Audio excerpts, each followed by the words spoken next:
In the beginning, this land housed two of the Sept-Terrion. The Arc Rouge, Sept-Terrion of fire and wielder of fierce power. The Lost Zem, Sept-Terrion of earth and bearer of unyielding endurance. Each assumed the form of a colossal guardian and went about granting boons and performing miracles for its people. For a few centuries, the land of Erebonia prospered, but eventually, its people began to vie for power and control.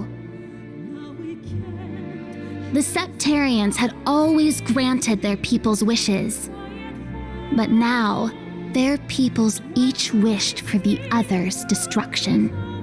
And so, the two colossi began fighting. Their battle ravaged the earth and split the sky, devastating the entire region. The humans tried to stop them, but it was in vain. The Sept-Terrions' fight continued 1,000 days, scorching the land black. When the battle ended at long last, it was a tie. Exhausting their power in one final strike, the two Sept-Terrion were blown away, left as nothing but empty shells. Yet the tale did not end there. The power expelled by each Sept-Terrion collided and became one, resulting in the creation of an entirely new entity. The Great One, the Sept-Terrion of Steel. It was an existence created from the union of fire and earth. It was beyond anything else in this realm. It was the ultimate source of power. Though things seemed fine at first, the survivors of the war soon realized the eternal conflict within it.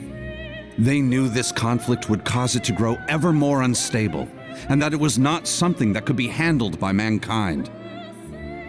With the Holy Beast's assistance, the kins of fire and earth joined together to see the Great One sealed away.